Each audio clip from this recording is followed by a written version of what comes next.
Download aplikasi Bekal Islam dan kunjungi web bekalislam.com.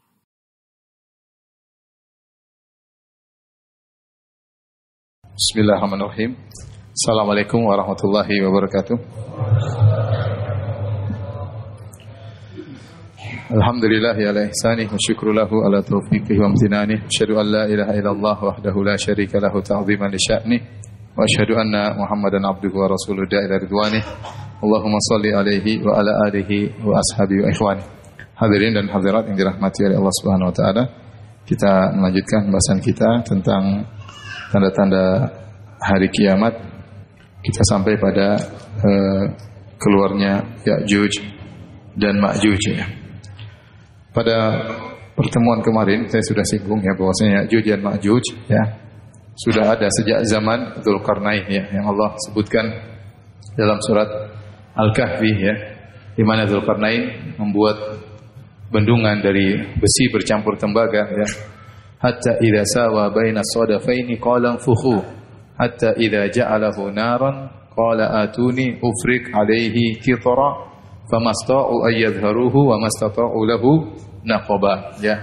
Saya sudah singgung kemarin, jadi ada saddain, maksudnya dua gunung yang saling berhadap-hadapan. Kemudian Dzulqarnain mengambil potongan-potongan besi ya. Atuni zubaral hadid, berikanlah aku potongan-potongan besi. Kemudian potongan besi tersebut ditumpuk sampai sejajar puncak gunung yang satu dengan puncak gunung yang lain. Entah gunungnya tingginya berapa meter, ratusan meter atau berkilo-kilo, intinya itu membutuhkan potongan besi yang sangat banyak ya. Dikumpulkan. Setelah potongan besi tersebut sampai menutupi dua puncak gunung, kata Dzulqarnain, qalam fukhu, maka nyalakan api. Maka tumpukan besi tersebut dipanaskan dengan api yang luar biasa, hatta idza ja'alahu naran, sampai akhirnya besi tadi jadi api. Jadi saking panasnya dia ikut menyala ya, sudah membara besi tersebut.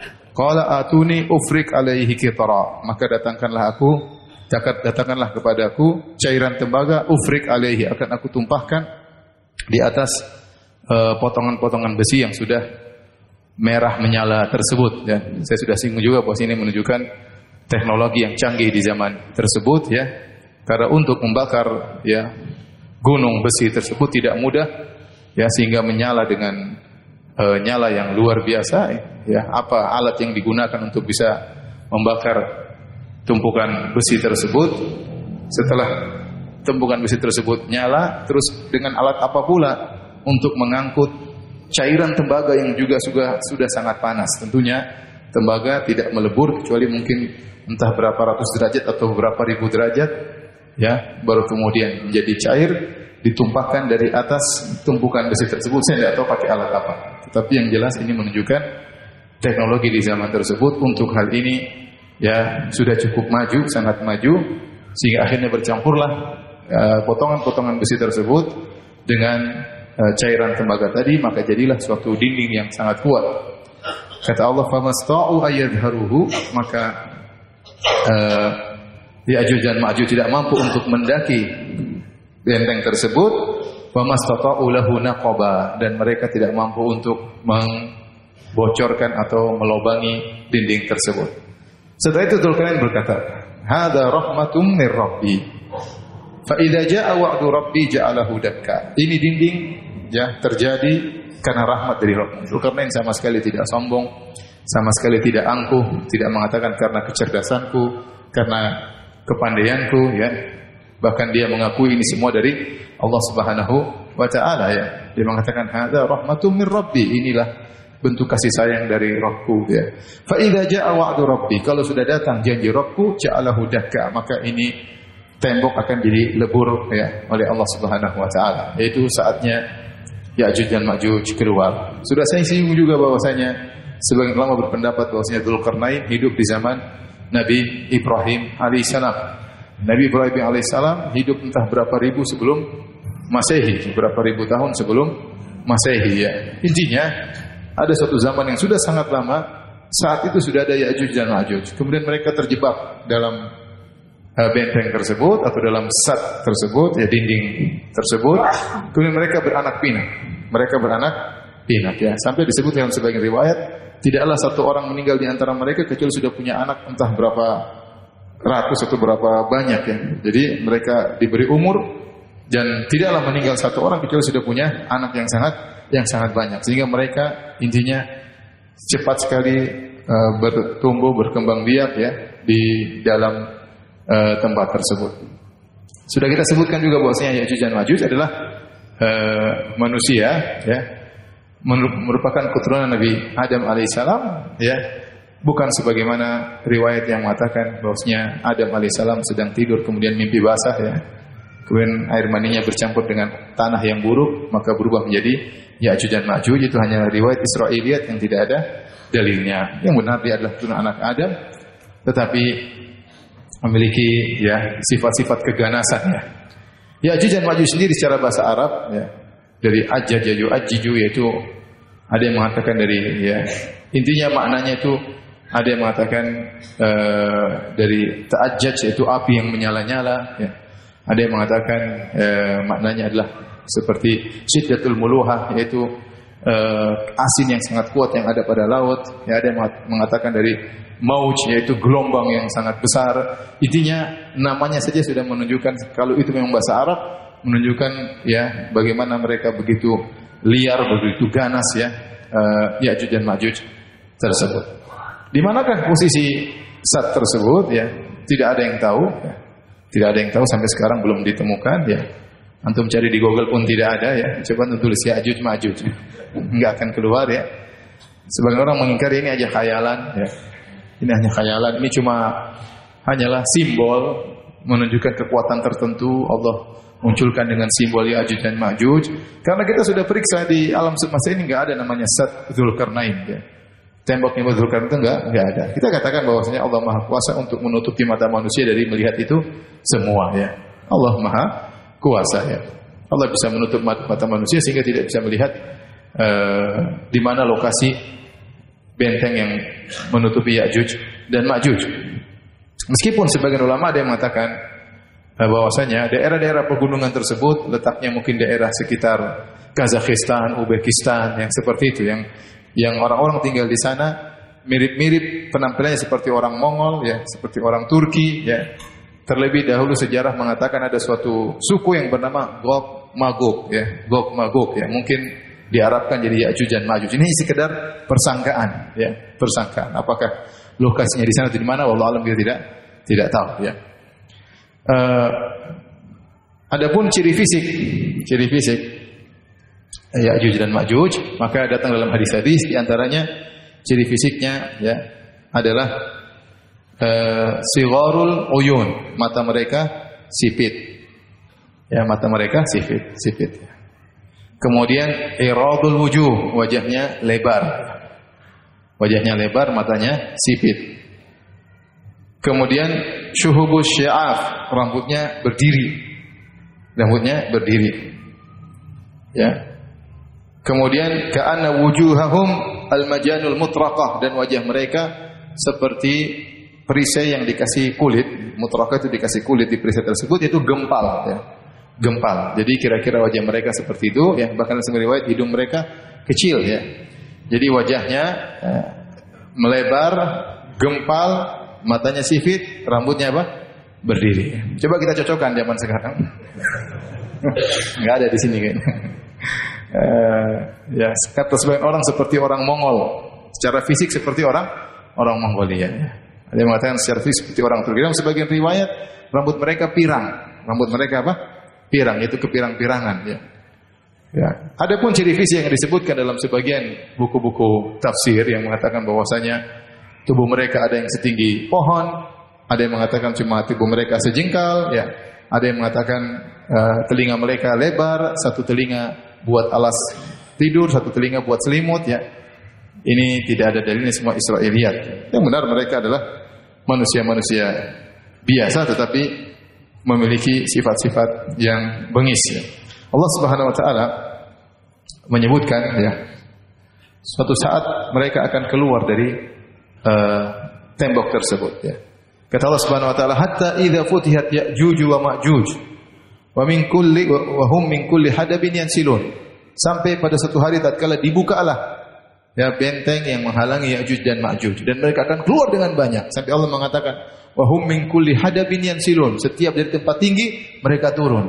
Jadi kita lihat ke arah manapun ada tempat tinggi, situ ada Ya'juj Ma'juj ya. Seperti semut hitam yang turun dari tempat yang tinggi kemudian mendatangi mangsanya ya. Di mana-mana keluar Ya'juj dan Ma'juj. Jumlah mereka entah berapa juta, entah berapa miliar ya.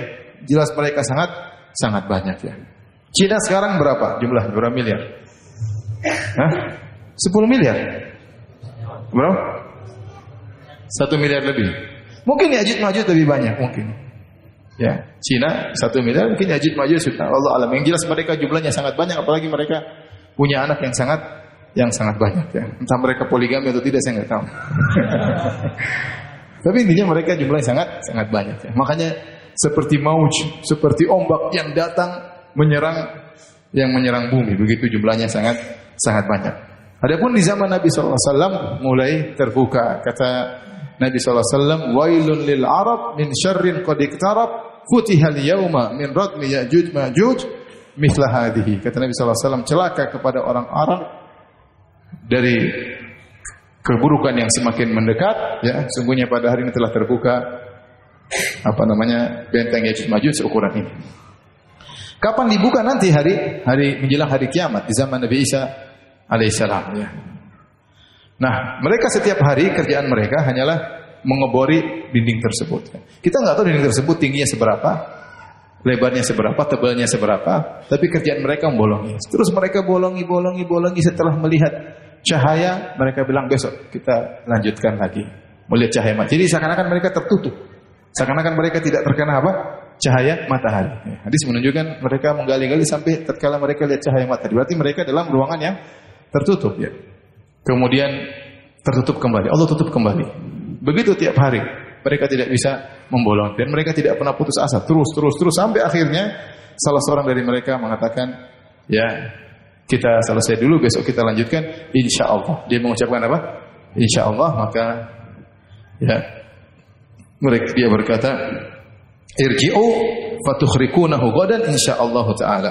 Pulanglah, besok kita lanjutkan lagi, besok kalian akan membolongi dinding tersebut insyaallah. Wastathna, dia pun istithna, yaitu dia mengucapkan insyaallah. Nabi SAW berkata, "Fayarji'una wa huwa kahayatihi hina tarakuh." Maka waktu mereka balik ternyata lubangnya tidak tertutup lagi. Lubangnya tetap sebagaimana yang mereka lihat. Fayukhrikunahu, maka mereka pun membolonginya. Wa yakhrujuna 'alan nas, maka mereka pun keluar menghadapi manusia dengan begitu dahsyat. Tatkala mereka keluar, ya, kemudian mereka melakukan kerusakan, tidak mereka menemukan satu makhluk hidup pun kecuali mereka rusak. Tidak mereka melewati suatu sumber air kecuali mereka habiskan. Lewat danau, habis danau tersebut. Ya.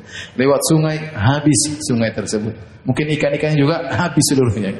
Yang mereka jumlah yang sangat banyak, entah enggak, tetapi intinya jumlahnya sangat banyak ya. Sampai mereka melewat Buhairah Tabariyah, depan lewat, di belakang sudah habis. Kayaknya di sini dulu ada air. Ya sudah habis, dihabisin sama teman-teman di depan ya. Jadi air minum habis ya. Luar biasa ya. Maka Allah berkata kepada Nabi Isa alaihissalam, Allah mewahyukan kepada Nabi Isa, "Qad akhrajtu ibadan li la yadani li ahadin bi qitalihim faharris ibadi ila tur." Kata Allah, wahai Isa, sungguhnya aku telah mengeluarkan hamba-hambaku, makhluk-makhlukku yang tidak seorang pun bisa memerangi mereka. Maka bawalah ya hamba-hambaku yang solehin kepada Tur. Tur itu adalah secara bahasa artinya gunung-gunung namun berpepohonan ya. Kalau jibal yaitu gunung-gunung tanpa pohon, kalau Tur itulah gunung yang hijau yang ada pepohonan ya.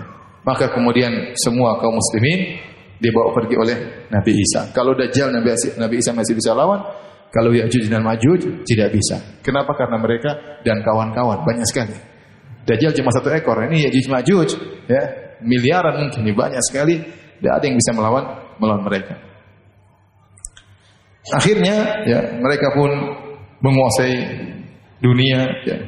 Semuanya dihancurkan oleh mereka ya. Sampai mereka sombong dengan berkata, "Laqad qatalna man fil ard." Kita sudah menghabisi seluruh yang ada di atas muka bumi, sudah kita tewaskan. halumma falnaqtul man fis sama. Ayo kita bunuh yang tinggal di langit. Di langit kita bunuh. Fayarmuna binusyabihim, maka mereka pun arahkan anak panah mereka. Jadi selama dalam tembok tersebut mungkin mereka bikin senjata macam-macamnya. Akhirnya mereka melepaskan anak panah mereka ke langit, ya. Fayaruddullahu alaihim nusyabahum makhdubatan daman. Maka panah-panah mereka balik dari langit penuh dengan darah, ya. Penuh dengan darah. Maka semakin sombong mereka, maka semakin angkuh mereka, ya. Mereka menyangka telah membunuh seluruh penghuni langit, ya. Mereka berkata, qaharna ala ahlil ard, kita telah menguasai penghuni bumi, wa alauna ala ahli sama, dan kita telah mengungguli, ya, penghuni langit. Tatkala mereka di tengah-tengah kesombongan tersebut, ya, maka fayab'atsullahu alaihim naghafan fi aqfaihim. Maka Allah pun mengirim naghaf itu adalah semacam dut, yaitu ulat, ya, ulat yang ada di hidung onta yang bikin penyakit bagi onta, yaitu asal bahasa Arab naghaf. Ya, entah ulatnya seperti apa, tapi Allah kirim kemudian menempel di leher-leher mereka, ya, fayuhlikuhum, maka ulat-ulat tersebut menghabisi mereka, ya. Ulat-ulat tersebut menghabisi mereka, ya. Ka mauti nafsin wahidah, sekaligus mati seluruhnya. Jadi ulatnya dikirim begitu banyak oleh Allah Subhanahu wa taala, ya. Kemudian mengenai mereka sekali, kemudian semuanya mati dalam waktu yang sama, ya. Mereka tewas di puncak-puncak kesombongan mereka, ya. Allah tidak kirim halilintar, Allah tidak kirim besi, Allah cuma kirim apa? Ulat, ya. Ulat barang kecil. Mereka yang begitu sombong dengan aku ternyata tewas dengan apa? Ulat saja. Akhirnya tewaslah mereka. Begitu mereka tewas, ya, maka bangkai mereka berhamburan di atas muka bumi. Maka orang-orang kaum muslimin mengeluh kepada Nabi Isa, berdoalah kepada Allah Subhanahu wa taala. Mereka tidak tahan dengan baunya bangkai Ya'juj Ma'juj. Maka Nabi Isa alaihissalam berdoa kepada Allah Subhanahu wa taala, maka Allah kirimkan, ya, burung-burung seperti leher-leher onta, ya, kemudian mengangkat tubuh Ya'juj dan Ma'juj, kemudian dibawa pergi, dilemparkan ke lautan. Kemudian masih kotor bumi ini dengan darah mereka, dengan bau mereka. Nabi Isa berdoa lagi, maka dikirimkanlah hujan oleh Allah Subhanahu wa taala untuk membersihkan bumi dari, ya, kotoran-kotoran sisa bangkai dari Ya'juj dan Ma'juj. Setelah itu selesailah kisah Ya'juj dan Ma'juj.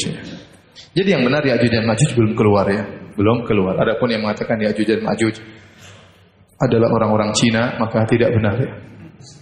Karena orang Cina ada yang muslim, ya. Ada dai-dai muslim. Orang Cina ada berapa ratus juta di Cina, banyak jumlahnya, banyak, ya. Nah, jadi tidak benar kalau Ya'juj Ma'juj orang Cina. Terus ulat tadi corona, enggak benar, ya, enggak ada. Jadi mereka akan muncul nanti menjelang hari kiamat, ya. Kemudian setelah itu sebagaimana yang disebutkan, Nabi Isa alaihissalam kemudian membawa kaum muslimin. Nabi Isa alaihissalam hidup dengan biasa selama 7 tahun. Kemudian Nabi Isa alaihissalam haji dan umrah, ya. Nabi Isa berhukum dengan hukum yang adil. Setelah 7 tahun di atas muka bumi, Nabi Isa alaihissalam meninggal dunia, disolatkan oleh kaum muslimin. Setelah Nabi Isa alaihissalam meninggal dunia, mulailah orang-orang rusak kembali. Mulailah maksiat dilakukan kembali, ya. Mulailah ilmu dilupakan lagi, ya.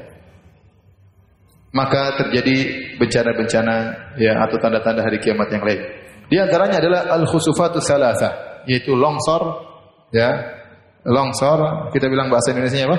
Amblas, ya. Ambles 3. Yang ini longsor yang sangat besar.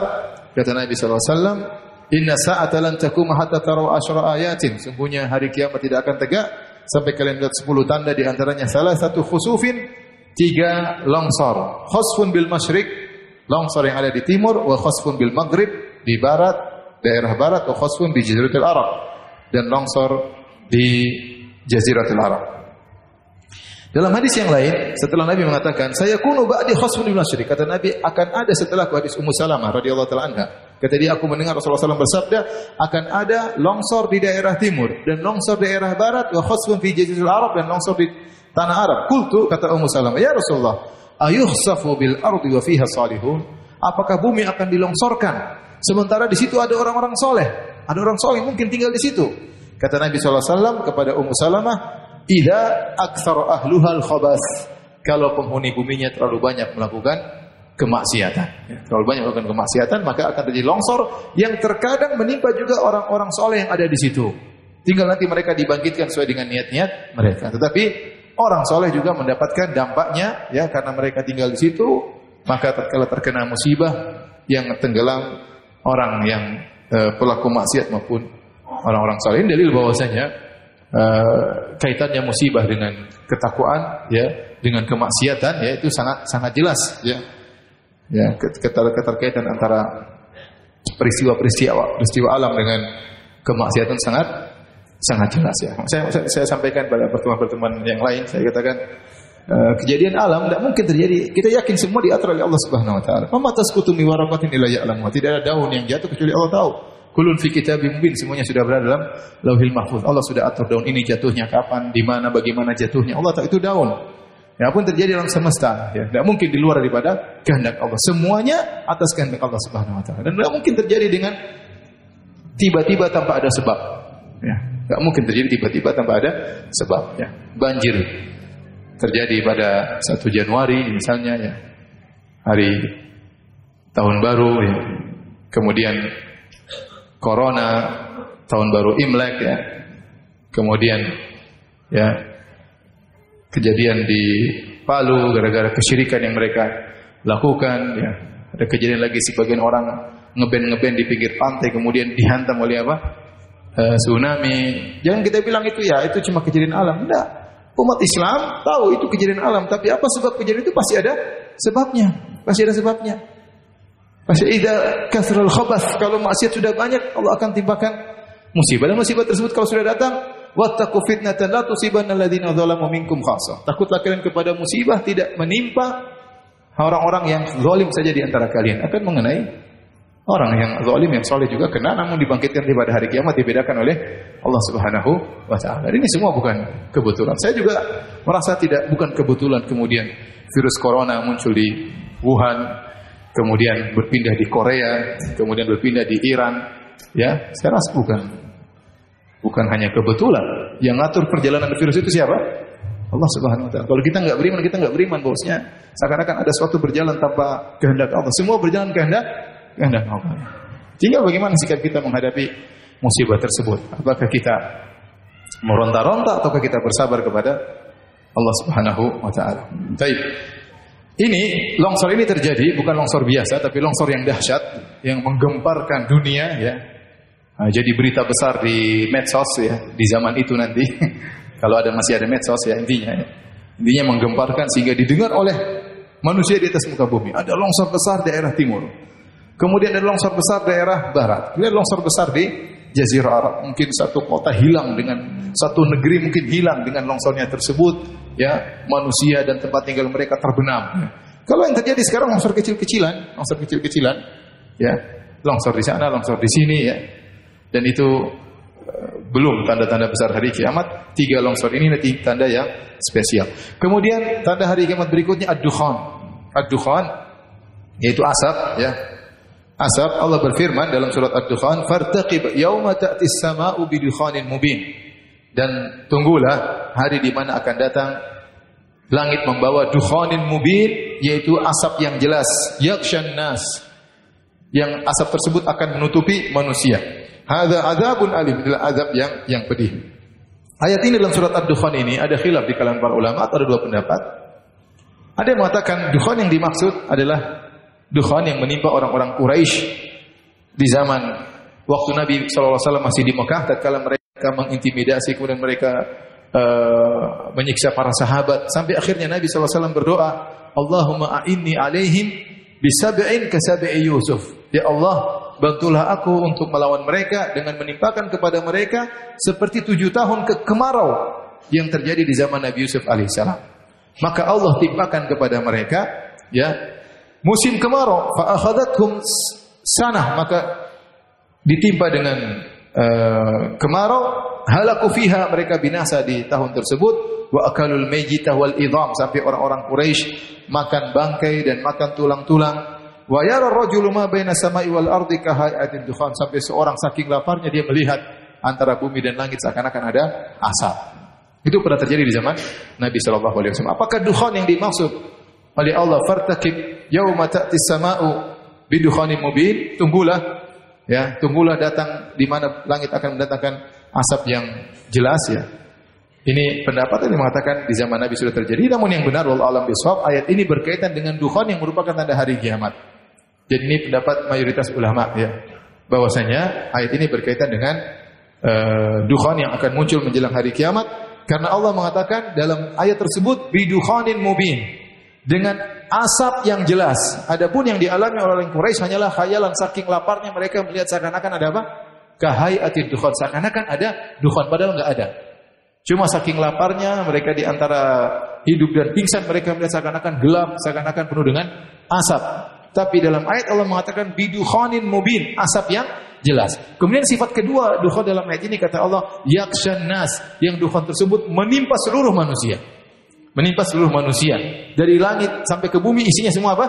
Dukhan. Ini berarti, dan ini belum terjadi. Kita bilang ada dukhan terjadi di sebagian tempat. Dukhan terjadi di Pekanbaru, ada pembakaran hutan ya. Dukhan terjadi di mana lagi? Di Kalimantan, yaitu bukan dukhan yang dimaksud ya. Dukhan ini di mana-mana ada dukhan, ada asap. Bukan juga orang merokok ya, karena itu cuma dukhan pribadi. Ini enggak, ini semua tempat penuh dengan asap ya. Semua tempat penuh dengan asap. Dukhan tersebut akan datang menjelang hari kiamat. Dalam hadis kata Nabi SAW, Inna rabbakum anzarakum salasan. Sungguhnya Rabb kalian telah memperingatkan kalian kepada 3 perkara.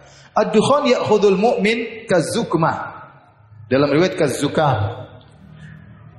Dukhan datang menimpa seluruh manusia. Dia masuk kepada orang beriman seperti zakmah, seperti orang flu. Kena asap, tapi dia efek dari dukhan tersebut seperti apa? Flu, bersin-bersin. Seperti orang flu. Wa ya'khudul kafir fayantafikh hatta yakhruja min kulli masma'in minhu. Adapun dukhan sudah masuk orang kafir, maka dia masuk tubuhnya mengembang karena asap tersebut sampai keluar dari apa? Telinganya asap tersebut. Dia merasa pedih dengan dukhan tersebut. Dukhan itu seperti demikian sifatnya ya. Ya sampai sekarang orang merokok enggak ada yang keluar dari apa? Telinga. Berarti itu bukan dukhan yang dimaksud.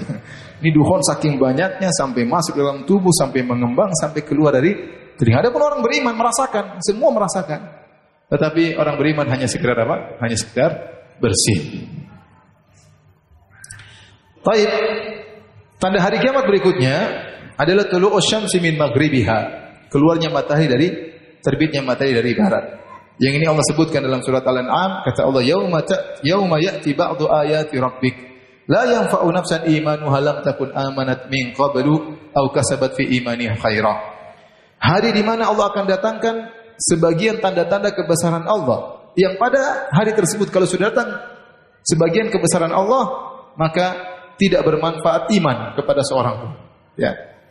Yang sebelum menjadi tidak beriman dan sebelumnya tidak melakukan kebajikan. Kenapa? Begitu matahari terbit dari barat, maka taubat tertutup. Orang-orang semua beriman. Orang-orang pada beriman, tapi sudah terlambat ya.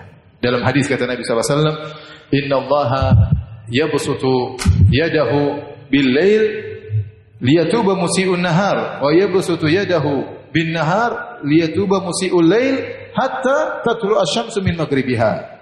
Kata Nabi SAW, Allah membentangkan tangannya di malam hari agar orang-orang bermaksiat di siang hari bertobat kepada Allah, dan Allah membentangkan tangannya di siang hari agar pelaku maksiat di malam hari bertobat di siang hari. Dan terus demikian hatta tatlu asy-syamsu min maghribiha, sampai matahari terbit dari barat, maka sudah tidak ada taubat lagi ya. Sudah ada tidak ada taubat lagi. Oleh karena para ulama mengatakan taubat diterima kecuali 2 hal. Innallaha yaqbalu taubatal abdi malam yughargir. Yang pertama, Allah menerima taubat seorang hamba sampai ruhnya di kerongkongan. Kalau ruhnya sudah di kerongkongan, tidak bermanfaat dia bertaubat. Tidak bermanfaat dia bertaubat. Yang kedua, kalau matahari sudah terbit dari barat, tidak bermanfaat dia bertaubat. Maka itu kejadian yang sangat dahsyat yang berkaitan menandakan langit ini akan mengalami perubahan. Kata para ulama, adanya Dajjal muncul di atas muka bumi, turunnya Nabi Isa di atas muka bumi akan menandakan akan ada perubahan besar di bumi.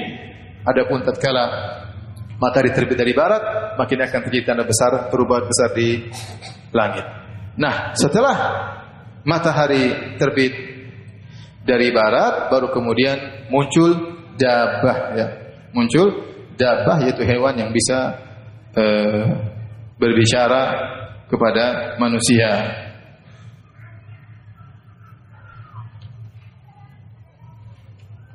Allah Subhanahu wa taala ya mengisyaratkan dalam firman-Nya, wa idza waqa'al qawlu 'alaihim akhrajna lahum dabbatan minal ardi tukallimuhum anna an-nasa kanu bi ayatina la yuqinun.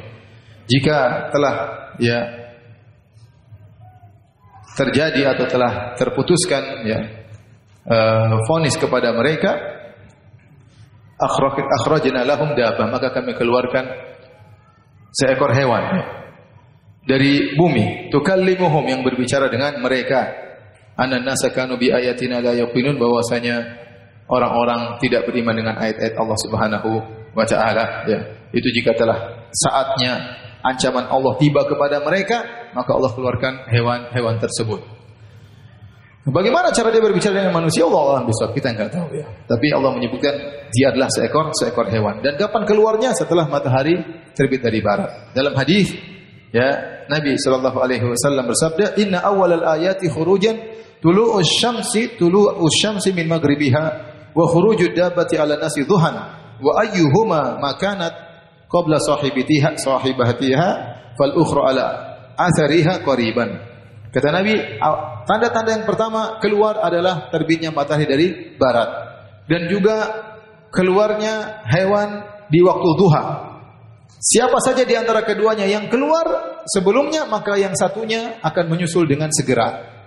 Apa saja di antara keduanya ini yang keluar sebelumnya, maka yang satunya menyusul dengan segera. Bisa jadi hewannya keluar terlebih dahulu di waktu duha, maka matahari terbit esoknya dari barat. Dan pendapat yang dipilih oleh para ulama adalah kemungkinan yang kedua, yaitu matahari terbit dulu dari barat, kemudian di waktu duha langsung muncul hewan tersebut. Ya. Jadi waktu matahari terbit dari barat, orang-orang beriman. Ini ada apa ini? Sudah tanda hari kiamat. Bagaimana matahari terbit dari barat? Orang-orang beriman. Tetapi hewan tersebut berbicara, "Annan nasa kanu bi ayatina la yaqin." Orang-orang dulu tidak beriman dengan ayat-ayat kami. Percuma kalian beriman pada saat sekarang. Ya. Percuma kalian beriman pada saat sekarang. Ya. Di situ orang-orang juga sudah pada rusak ya, manusia sudah pada kacau ya. Apa tugas hewan tersebut? Di antaranya kata Nabi sallallahu alaihi wasallam, "Takhrujud dabbah fatasimun nasa ala kharatimihim." Maka keluarlah dabbah, maka dia pun memberi cap kepada orang-orang di hidung-hidung mereka. Ya, sampai-sampai ya, hatta yashtari ar-rajulul ba'ir. Ada seorang membeli onta, fayaqul, maka ditanyakan kepada dia, "Mimman ishtaraitahu?" Dari mana kau beli onta tersebut? Fayaqul, "Min ahadil mukhattamin." Aku membeli tadi dari orang yang ada capnya di hidungnya. Dicap oleh siapa? Hewan tersebut. Jadi hewan tersebut tugasnya dua, berbicara dan dia juga memberi cap. Hewan tersebut apakah bentuknya? Wallahu alam, tidak ada penjelasan. Cuma Allah sebutkan dalam Al-Quran dan Nabi juga menyebutkan dabbah stok. Dabbah artinya hewan. Adapun bentuknya, bagaimana modelnya, keluar di mana, ya, bagaimana kegiatannya secara detail, maka tidak datang dalam hadis-hadis yang sahih. Wallahu a'lam bishawab. Kemudian tanda yang terakhir, an-nar allati tahsyurun nas. Ya, orang-orang sudah bercampur dengan berbagai macam model manusia, kemaksiatan tersebar di mana-mana, ya. Maka akhirnya keluar api di menjelang hari kiamat. Kata Nabi sallallahu alaihi wasallam, "Wa akhiru dzalika narun takhruju minal Yaman." Dan yang terakhir adalah api yang keluar dari negeri Yaman. Tatrudun nas ila mahsyarihim. Yang api tersebut mendorong manusia ke tempat mereka berkumpul, yaitu hadis riwayat Muslim. Dalam riwayat yang lain, narun takhruju min qa'rati Adan. Turahhilun nas, api keluar dari dalam kota Adan, ya, yang akan menggiring manusia.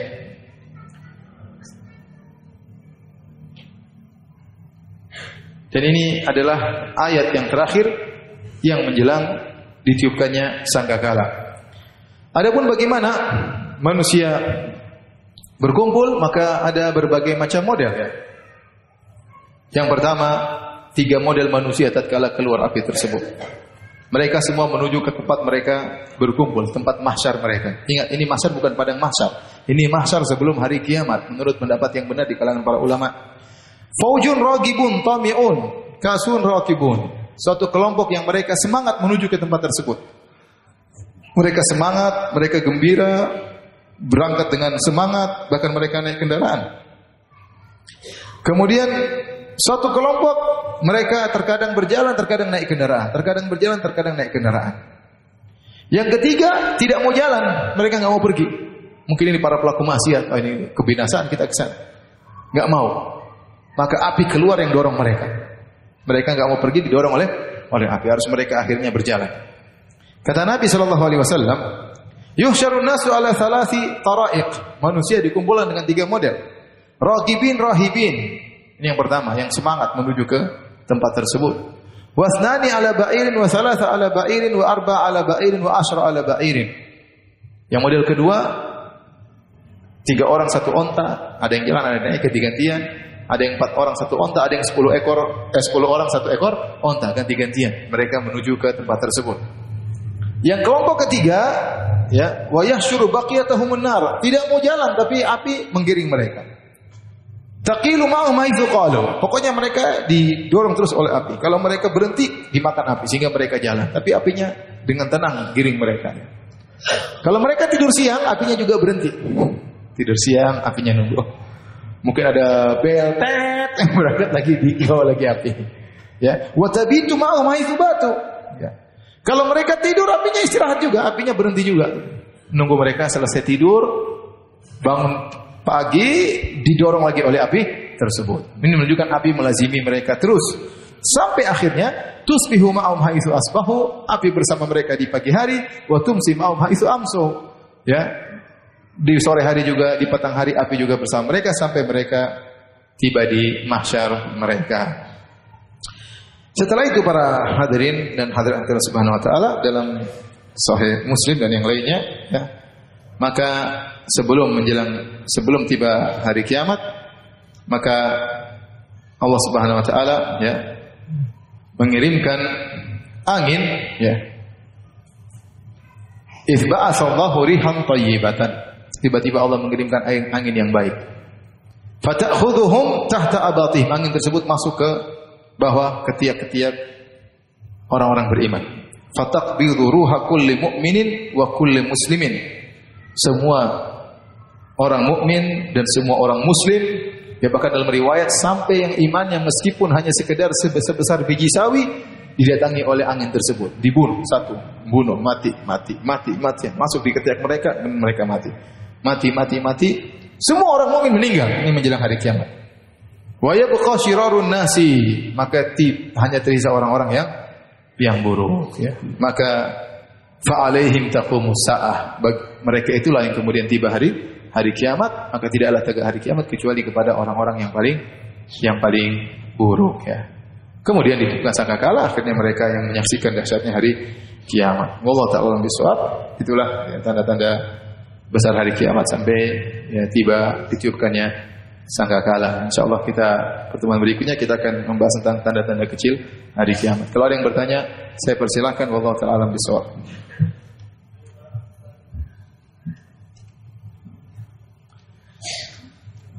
Apakah Mekah atau Ka'bah yang sekarang hari ini dikosongkan termasuk tanda hari kiamat?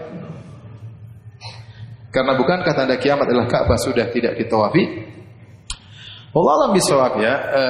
Terakhir saya dapat info ada kawan yang masih di sana. Tatkala saya kirim foto juga. Ini kondisi Ka'bah sekarang. Pemerintah Arab Saudi masih membolehkan tawaf tapi di lantai 2. Lantai 2. Adapun lantai 1 Allah alam mungkin sedang dibersihkan atau apa. Tapi tawaf masih berjalan tapi di lantai 2. Permisi Ustaz. Assalamualaikum warahmatullahi wabarakatuh. Waalaikumsalam warahmatullahi wabarakatuh. Silakan. Afwan Ustaz, jika nanti kita di padang mahsyar kan kita berada dalam kegelapan gitu.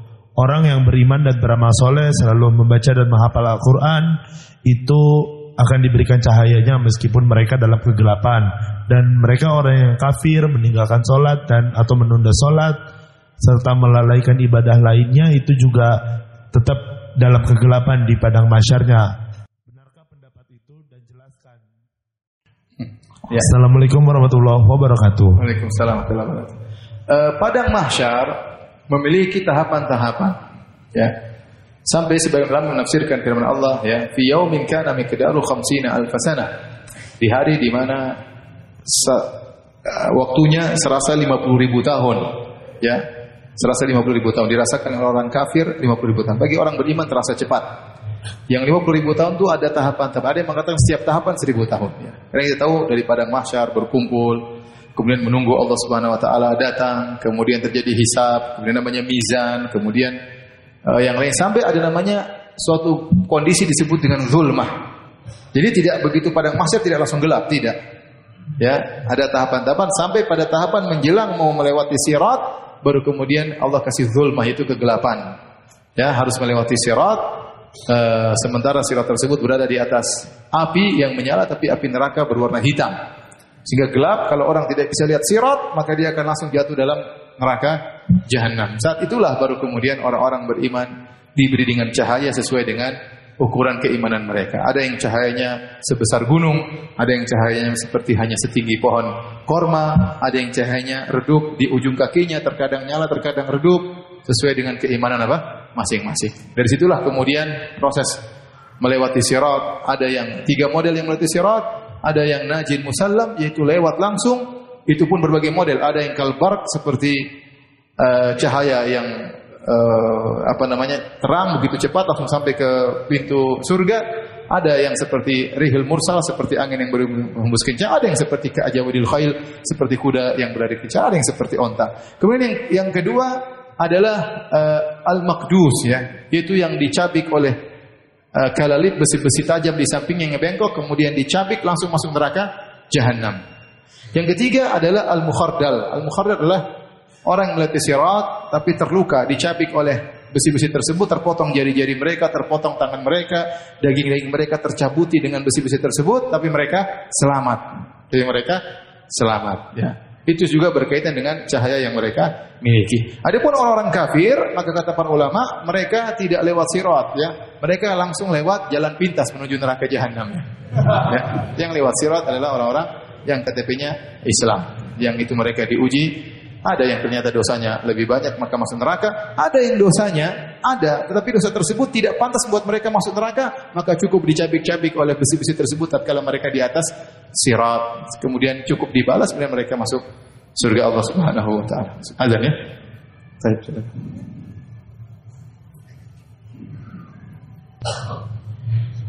Pertanyaan berikutnya, Ustaz, dinding pembatasnya Ya'juj dan Ma'juj, apakah mukjizat yang Allah berikan kepada Dzulkarnain? Karena seperti mustahil manusia membuat dengan cairan tembaga yang sangat panas.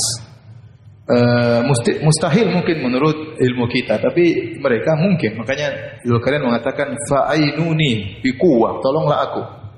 Kata para ulama, di antara kebijakan Dzulkarnain waktu dia membuat dinding tersebut, dia mengajak orang-orang minta tolong tersebut ikut kerja sama dia. Makanya dia perintah, atuni zubarul hadid, datangkan. Ya, berarti mereka kerja bareng-bareng. Ya, mereka kerja bareng-bareng. Karena mereka punya teknologi yang tidak kita ketahui. Ya. Makanya bisa jadi kita unggul sekarang. Mungkin ada pesawat, mungkin ada yang dulu tidak ada. Tapi mungkin mereka dulu punya teknologi tentang pembangunan yang tidak kita miliki. Ya, tapi memang itu sangat hebat teknologi tersebut. Ya. Sama mukjizat Allah yang Allah berikan kepada Nabi Sulaiman. Ya. Nabi Sulaiman memang lain lagi mukjizatnya, ya.